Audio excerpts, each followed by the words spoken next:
Hey guys, welcome to the KOTH. Welcome! We're back, and we did not... This is the first take. First take, and we didn't take any breaks, and we were totally on schedule, and we were like responsible, professional, total pros, professionals, podcasters. Last week you heard the first episode, and now you're hearing the second episode. So everything is going according to plan. And we won a podcast award while we were waiting between two episodes. On the first episode? On the first episode. They were like, this is so good. Guys, give them an award. So the podcast committee awarded us the best podcast Marina, about animation Marina, in the world. We don't need to lie to these people anymore. I just want to be impressive. Guys, last week we missed it. We missed the week.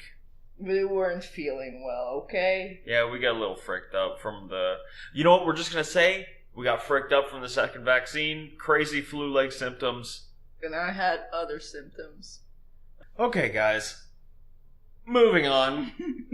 We're talking about the Square Peg episode, Season 1, Episode 2, King of the Hill. What do you think about the episode, Marina? I like it. I think you like it more than me, though.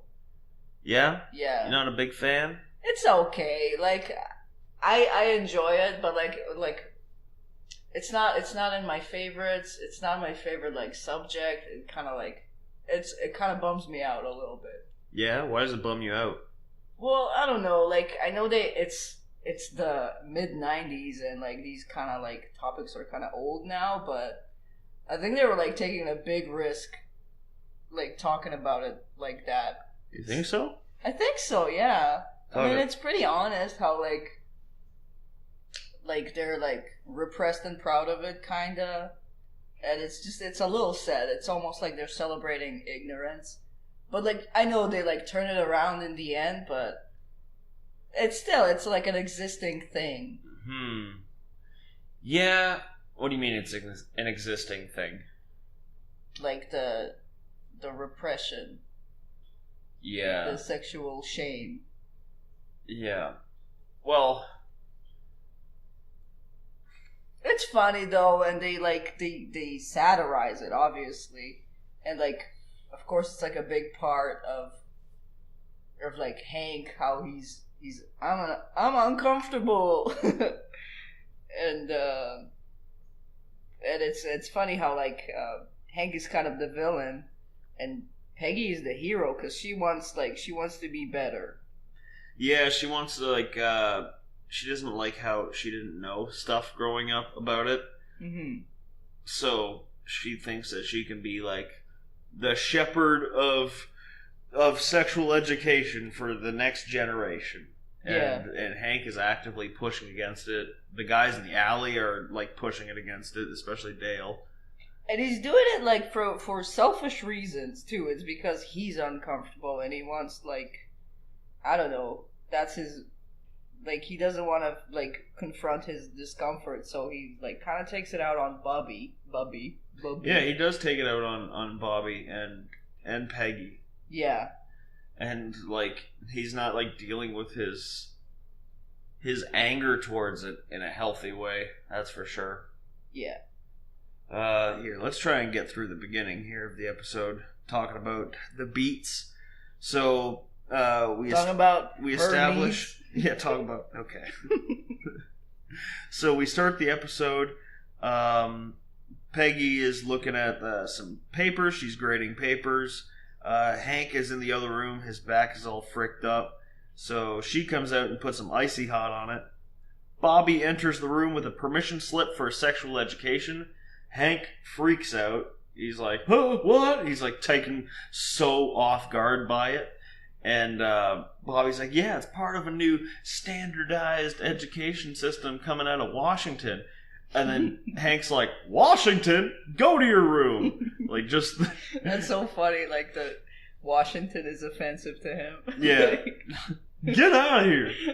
And Hank says like a mean thing about Bobby behind his back. Yeah. Yeah, where like Bobby, he leaves the room and Hank's like, He don't need to be learning about, no sexual education at this age, especially with his features. So mean. Yeah. I was taken aback every time. Yeah, Bobby's got some freaking machismo that Hank doesn't understand. Yeah, Bobby's a player. Yeah, he is a player. Well, not now. He's kind of muted, dead inside Bobby for the first season. But we'll get there. We'll get there. Hank and Peggy decide that sexual education should be taught in the home. Mm-hmm. And they kind of linger on it for a bit, and they're like, "Yep, all right, well, Peggy, you're the expert because you're the substitute teacher of the year, 1996." And anyway, so Hank bitches out, and Peggy goes and talks to Bobby about it. Peggy tries her best. She's very much struggling, and she's like, "What do you know about sexual relations?" And he's like, "I don't know. I'm a little afraid of being a slut." Bobby's so funny. Yeah. Hey, we've all been there, Bobby. I was worried about being a slut, too. No. Yeah, little slut Alex. You and your high heels. Oh, yeah. Your fishnet stockings. High heels and fishnets, the trademark of every single slut. Walking around with your little purse. See, I was seducing the man. I was going to school in my fishnets, and I thought I was just different from the other kid. Okay, whatever. Moving on. Peggy struggles to talk to Bobby about how boys are different from girls, and when Bobby asks if she's talking about a penis, Peggy just she goes speechless, nothing behind the eyes. She just stands up and leaves the room. That's one of the funniest moments. Yeah, just Peggy, she can't take it. Just she won't acknowledge it. She just leaves the room. Yeah, it's in that moment when Bobby says penis, she just gets this full tinnitus, war flashbacks. It stands up and leaves. It's cut to her driving. She's like, "How'd I get here?" Yeah. Okay. The guys are in the alley. They're pruning a tree. Hank is telling Dale that he should tear up his permission slip for Joseph to hear sexual education. Dale's like, "I'll do you one better." Yeah. I'll threaten her. I'll threaten her life. And so Hank grandstands about how he should be the one to teach Bobby the facts of life. All of his friends agree. Then Peggy comes out and admits she couldn't get the words out to teach Bobby. And then Bill, I don't know what Bill's role was in the beginning. He was just kind of another guy. Because he's like, "You didn't send her in there to do a man's job." And it's Bill's not really his buffoonish self yet. Yeah, he's not pathetic yet. He's not quite pathetic. He's not really anything other than just another guy to talk to Hank in the alley. He makes him feel insecure, though. I think that was kind of the... Bill makes Hank insecure? About Peggy being... Well, I guess that's later. Episode. Yeah. That's later. Yeah. Hank, he's like, "Oh, yeah, maybe I should." And then he has a flashback. He talks about how his dad taught him about sexual education. So he has a flashback to Cotton when Hank was a kid, and Cotton is sitting on a fence, and they're watching a bull bang a cow, or about to, and Hank starts crying. He's full tears streaming down his face. He's already crying. Cotton's like, "Woo-wee! What are you crying for, boy? This is a good show. A damn good show." Yeah. So, also, you get to see bull penis in this episode. That's right. So if you a little Easter egg for us. little fun tidbit for the kids at home. You want to see some bull penis, animated bull penis? There you go. Full bull. Full bull peen. Okay, so Hank even though it's kind of like the root of his trauma, I guess. And yet he repeats it. Yeah, he takes Bobby to a cow farm. Yeah. Like, even though in his memory he was full crying, full tears, he's like, you know what? I'm going to take Bobby. I'll take him. Turned out okay. I turned out fine. And so he takes Bobby to the cow farm. And they're doing things a little different now. They're not having a bull mount the cows anymore. They have this big robotic setup. So, while he's like trying to explain, well, like, there come a certain time when you have tender feelings for one another, and then as the cow is getting like this robotic arm shoved up her. I don't understand, why didn't he just like do the talk without the visual aids? Like, you know, like he was about to say it, you know? Yeah, he was about to say it. But it's like, maybe it's because it's all he knew? Yeah, I guess. Maybe. Like, it's the only placeholder for, like, sexual education in his head. So he goes and repeats it. Yeah, I can see that. You know how these things go. You have trauma in your childhood, so then you repeat it onto the next generation. You inflict it on your children. And then you inflict it, learning nothing. Man, right? It's a cycle. It's pronounced sickle. Anyway, hard cut back to the house where Hank and Peggy are digging through. Yeah, hard cut back to the house where Hank and Peggy are digging through the trash. That's funny. Yo, that's comedy. They're like, oh, where'd that damn permission slip? Let that teacher teach our boy. There's a cow screaming in agony. Juxtaposition. Where's that damn permission slip? Juxtaposition. Marina, shut up. Okay. Okie dokie. Okay, so now they're in the alley. Dale tells Hank in the alley that he took care of the sex ed problem. And then we cut back to the house where Peggy just received a call that some right-wing maniac, that's Peggy's words, sent a death threat to the sex ed teacher. Man, Dale's a jerk. Like, what the F? Yeah, he's pretty jerky in the beginning, like how in episode 1 he just abandons Hank when he's trapped underneath the hood. Maybe they're trying to like justify that he's being cuckolded this whole time. Like, well, he's a jerk. Well, he's a jerk, so it's okay. Yeah, I don't know. Yeah. Maybe just like in the beginning they show he's unhinged. Mm-hmm. I think that's why they make him pathetic later on, so that he's more endearing of a character. Yeah, because he's kind of a douche. He's a douche. He's funny, but he's kind of like douchey.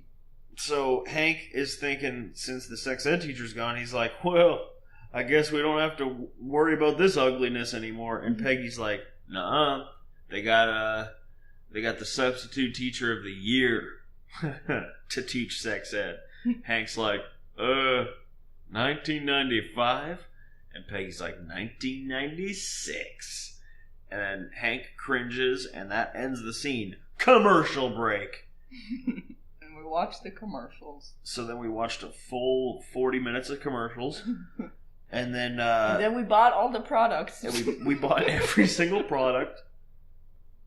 The next day, Peggy is studying, and she's having a really hard time, and asks Luann what it feels like to have no shame. Oh yeah, because Luann can read from the book no problem. Yeah. And to be honest, that's a fair question, because I had some shame when I was a kid. Like, I was so nervous to ask my parents, because like I grew up in a small town, and I was so nervous to ask my parents about like sex stuff. Like I never asked them anything. Like the only time I heard my mom say the word sex was when I was watching Family Guy, and Peter was like, I don't know, he just said the word sex, okay? And my mom was like, did he just say the word sex? And I was like, yeah. Like, you're not watching Family Guy anymore, she said. No. And that was my Joker moment. That's when I knew it was me against the world. Joker origin story. My mom didn't let me watch Family Guy. So I shot Robert De Niro in the head. and then in the crazy house, I was remembering the chicken fight, and the nurse was like, "What's so funny?" And you said you wouldn't get it. I was wondering what the hell you're talking. What's with this chicken thing? I'm trying to be funny, okay? Hey, it worked. You're making me chuckle. chuckle. Okay. So the next day, she's studying. Oh, and Luann was like, "It feels good not having shame," which is great. To be honest, good for Luann. Yeah, I wish I had that growing Sex positive queen. Freaking no childhood shame creeping up into your adulthood. Hell yeah. I mean, there's a certain point where maybe sex positivity goes a little too far. I mean, having sex doesn't need to be your personality, but being free with it is pretty nice, I bet. Yeah. But yeah, you can't like just put like your sexual desires in place of personality. That's all I'm saying. I definitely know like a few people who are like, my whole thing is I talk about dick a lot. And it's like, okay. Hey, girls, what's up? You like fucking? Okay, I'm not putting that in the podcast.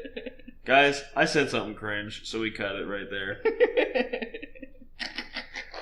Keep it. No, this whole podcast, it should just be a bunch of cuts, because, guys, I'm addicted to being cringe, that's all I can say. Okay.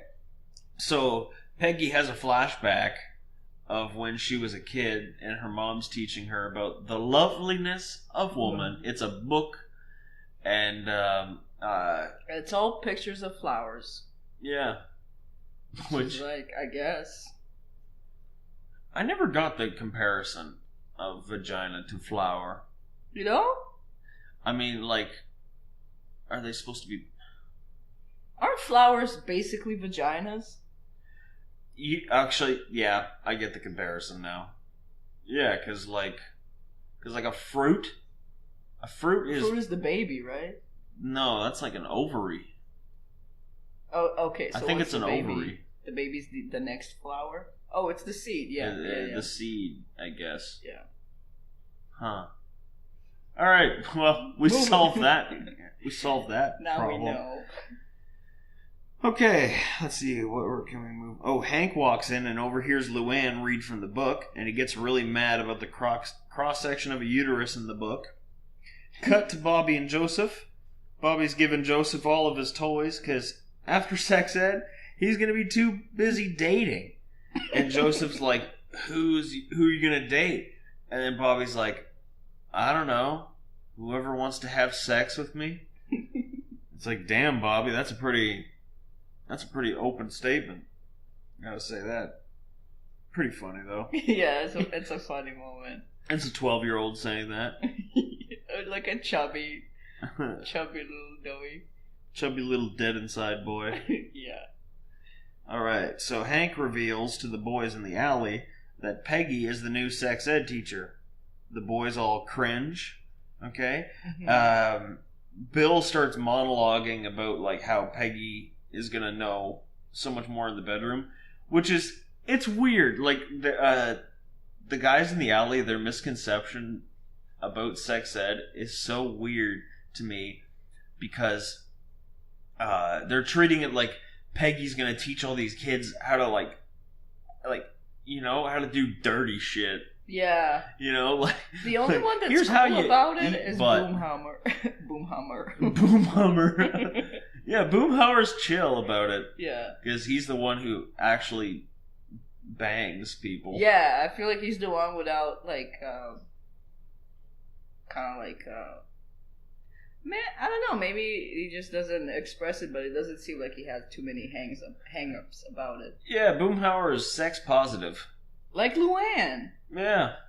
man, in the special features, there's this deleted scene or deleted segment from this scene where Boomhauer, like, it's really like graphic, and Boomhauer's like talking about how Hank could hit Peggy's G spot and leave her in the dirt. Yeah. Like, hit that dang old G spot and leave Peggy in the dirt, man.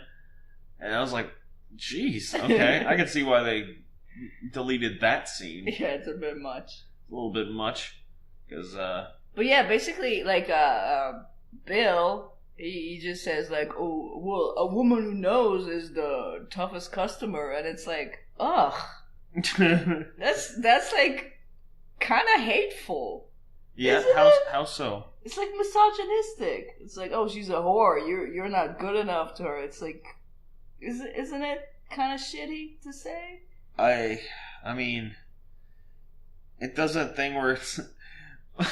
I mean, it's kind of true. Like, if a woman doesn't know any better, then like, oh, this sounds bad. There's no way I could defend that, actually. Yeah. Because it just makes it like, if she doesn't know what good sex is, yeah, then what's her point of reference? So then she's okay settling for you. But it's like, like, isn't the basis of the relationship to like want to be able to please each other? Yeah, exactly.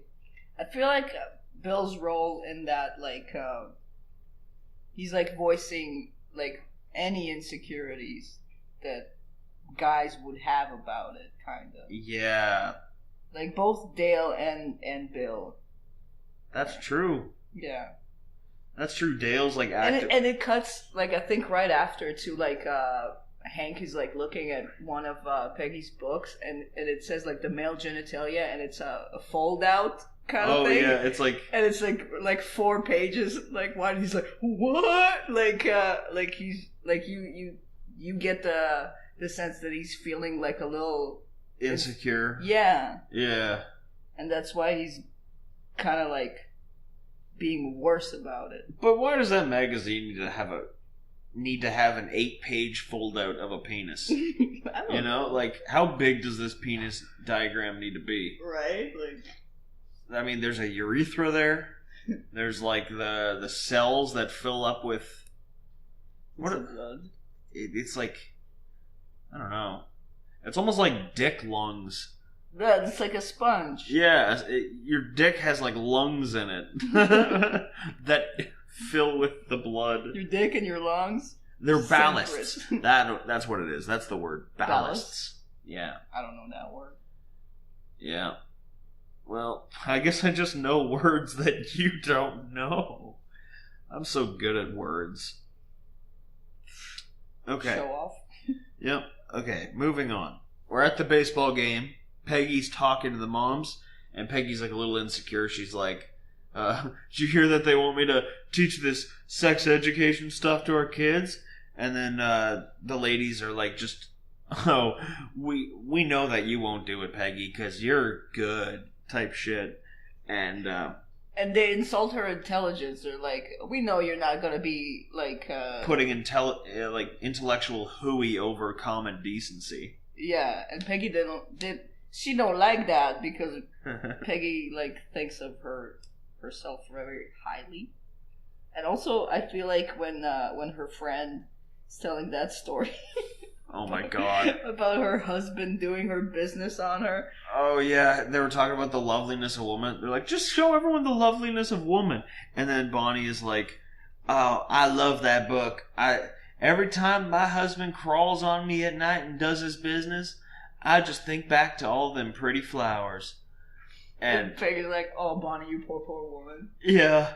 So like, she sees the need to have like proper sexual education, so you can, you know. Yeah, that whole thing like emboldens Peggy because she's like, oh my god. She's like determined. It's now. sad that like these people are like actively shutting out.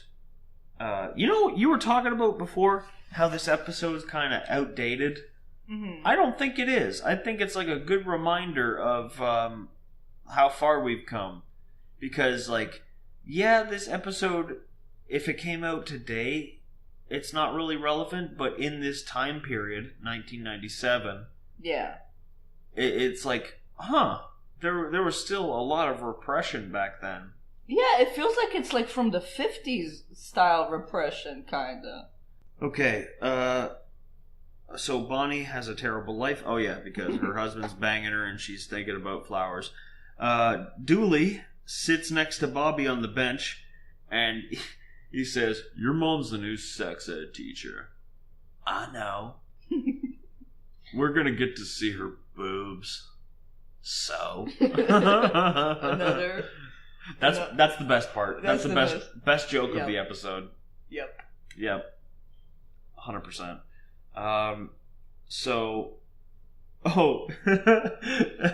Then they cut back home. Hank picks up the phone.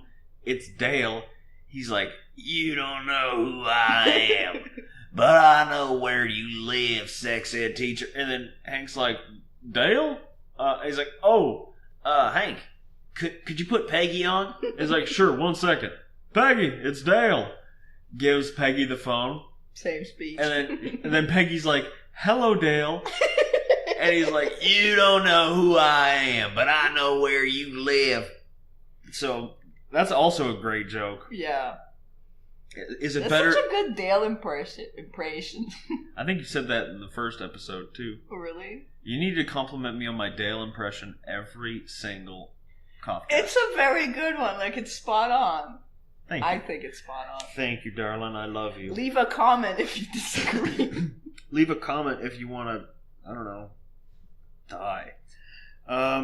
So Peggy tries to offer Hank a lotioning. Oh, yeah, this is in the bedroom. This is the whole, like, when he was looking at the magazine with the male organ. Mm.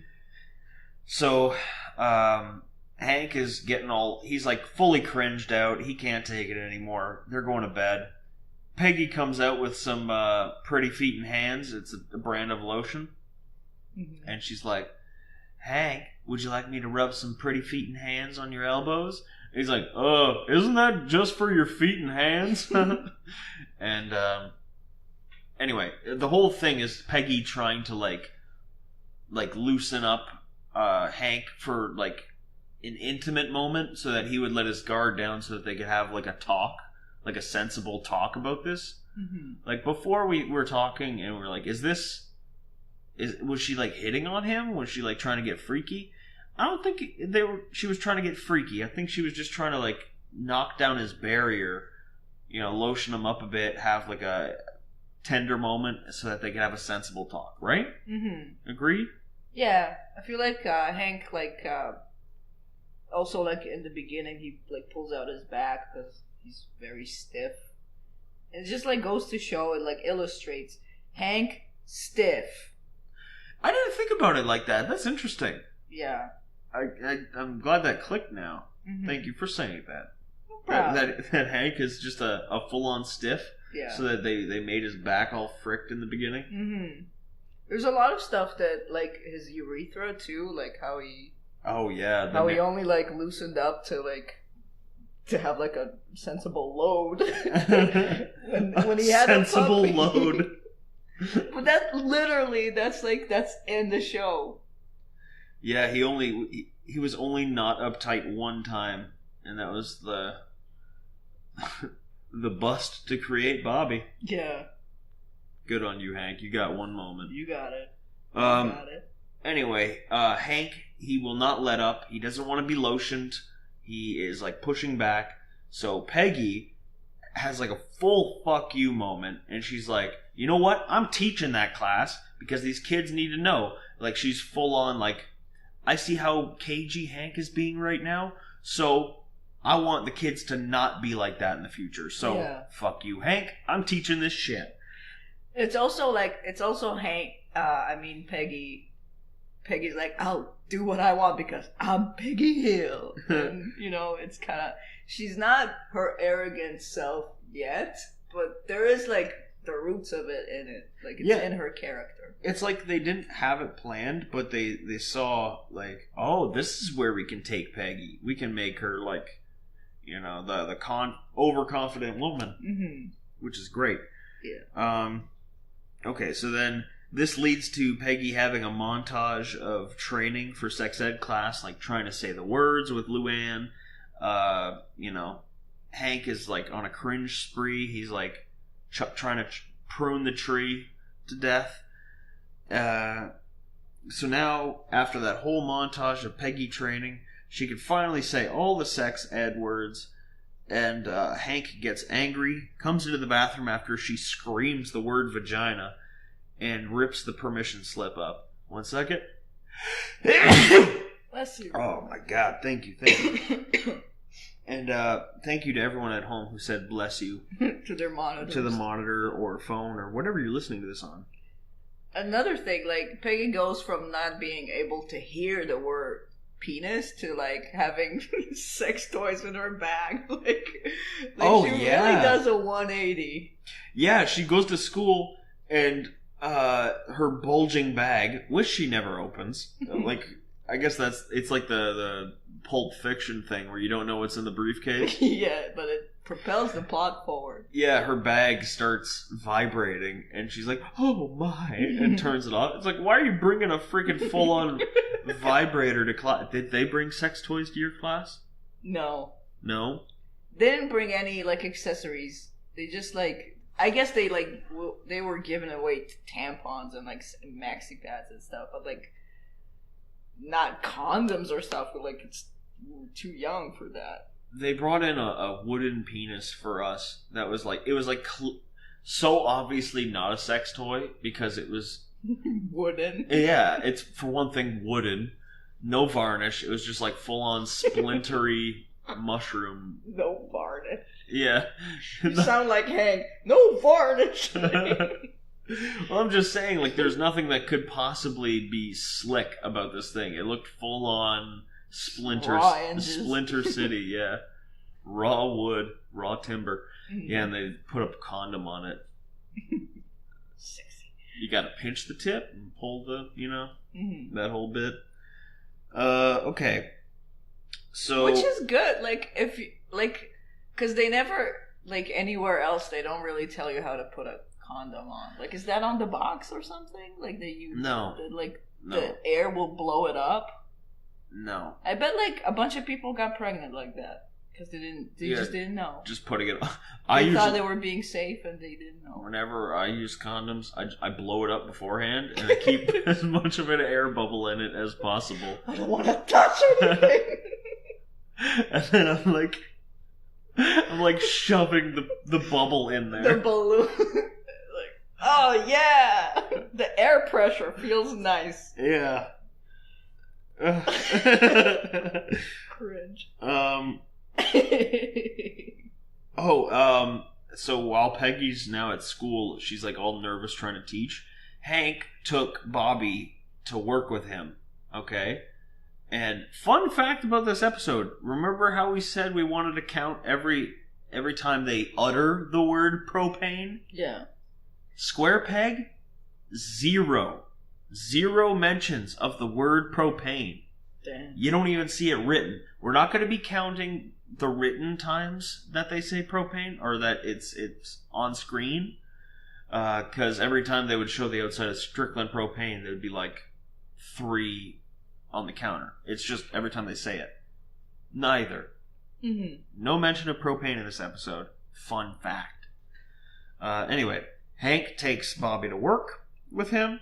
And Bobby's like, what do you think Mom's saying to all those guys? And Hank's like, he's like really uncomfortable trying to write some shit. Something about those guys, the way he said it, it's like, oh, like, yeah. I don't know. Yeah, like what's happening to Peggy? Yeah. Like they were letting their imagination kind of run wild. Yeah, well, with Bobby, clearly, because he's not even at school. He can't even see it. Yeah. But Hank is getting really uncomfortable, and he's like, can't you think of something else? And then Bobby says, do you still have sex anymore? And then Hank, like, shifty eye, he's like, Bobby, come on. Like, can't you think of something pleasant? And he's like, what do you think Mom's saying to all those guys? And he, like, just goes back to it. Peggy, still nervous about teaching. She doesn't know what to say to these kids. She's putting it off. Yeah, she's stalling, like, my name is Peggy Hill, or you can call me Peggy, or Miss Hill, or Peggy Hill, or a combination of the three. Yeah. Like, and then it cuts back. Bobby... oh, wait, you missed the part where Bobby says, like, well, you don't have to worry because I'm never going to have sex. And Hank's like, no, that's not what I want at all. And then Bobby like, kind of like says the thesis of the episode out loud. Why is it okay for guys to have sex? Bobby's bad, but Mom is bad for talking about sex. And then Hank's like, it's called a double standard. Don't knock it. Like, well, he said, like, your mom's not bad. She's just trying to, like, teach the kids the proper, names for everything, and that it's normal. Mm-hmm. And that's where Hank is like, okay, it kind of clicks for him, and he knows that Peggy's right. It's it's the end of the episode. He's like, okay, I get it. So Hank takes Bobby to school. He's like talking. He enters the classroom with Bobby, and he's like, this lady, she'll do all right. In so many words, he's like, hey, this teacher, she'll set you straight. I recommend. Glowing review. And so Peggy is, like, really confident. Like, she gets a good boost from that. And she's like, all right, today we're going to talk about sex ed. Please bring your permission slips to the front of the classroom. And literally nobody had a permission slip signed except Bobby. So it's basically the beginning of the episode now, but Peggy is more confident and can talk to Bobby about sex ed. Or what the difference is. Bobby's like, you mean the penis? And then Peggy says, that's right, the penis. And then there's like a small scene when Peggy gets home and Hank's horny. Mm-hmm. Hank is full horny in this. It's like for us, the audience, just so you know, Hank and Peggy, they fuck good. Yeah. Yeah. They want us to know that they're still getting it on. Yeah. There's a full sex scene at the end of this. Like, what? Very graphic. And I'm surprised it was kept in the original episode. Like, yeah, you see liquids and stuff. Oh my god. It was like a 20-minute sex scene with all the angles and stuff. Oh my god.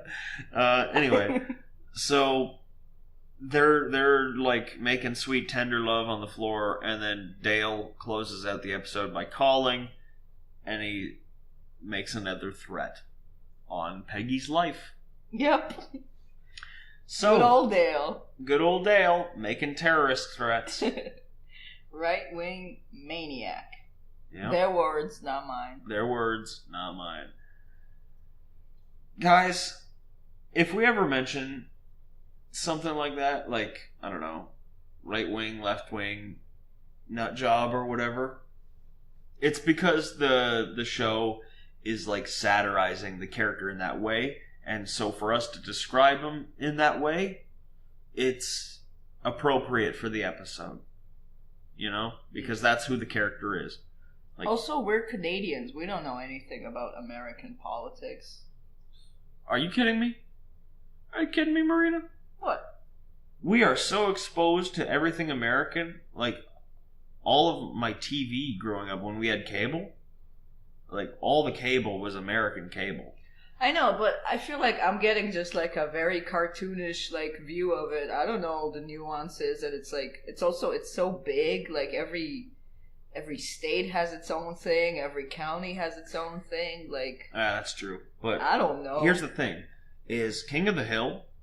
It's got a lot of nuance, like for especially Republican people, just like people that are more sensible right wing. Right? Yeah, like that, fiscally Republican. Well, not just fiscally, but like just they're just not so like hot-blooded. Like Like, Dale is supposed to be the example of, like, the ridiculous right-wing person. Mm-hmm. And now they try to paint it... Nowadays, they try to paint the political stuff, like, as if there was no nuance. It is just, you're either, like, screaming for this team or screaming for that team. Yeah. And, yeah. Anyway, I don't know what the grand point is there, but I'm sure you listeners at home can... Tell us we're wrong about everything. Yeah, tell us we're wrong about everything, and I'll try to defend myself. Yeah, leave thoughtful comments, and please don't make fun of my voice. Guys, only make fun of Marina's voice. Wait, what? Who said that? Who said that? Who said that? Who said that? Okay, do you want to, like, rate the episode? Ah, yes. So, originally I thought I was going to be giving this a freaking crazy awesome score. I mean, it's still a pretty good score. It's a good episode. It's a good episode. I love a Peggy episode when Peggy's the hero. Yes. I'm going to give it an... You first. I think it's like an 8 out of 10. I agree. Okay. I agree. 8 out of 10. And it's not like it can be improved or something. I just feel like, I don't know. It's like it's as much as you can go with that subject. Like, there's funny moments for sure. Like, Bobby he cut the tension most of the time. Mm-hmm. And, you know, there's a lot of good jokes, but I think it's more of a social commentary than a, you know, jokey joke episode. And I kind of appreciate it for that. Yeah, I appreciate it for that too. I just wish everybody were just like a little nicer to Peggy this time. But yeah. That's like, I don't know, I guess that's the commentary, you know? Like, it's more like, I wish it wasn't like that in the beginning. Yeah. Like, Peggy must be a slut because she knows what a uterus is. Peggy must know how to suck and fuck like a beast if she knows what a uvula is. Yeah. Yeah. Women are bad. Women are bad if they know sex, guys. That's the takeaway. Actually, moral of this podcast, women are bad. Men good. Always listen to a man over a woman, no matter the subject. Well said. Actually, who said that? A man did. Actually, that was me. I said that. Yep. Yep. Mm-hmm. Yep.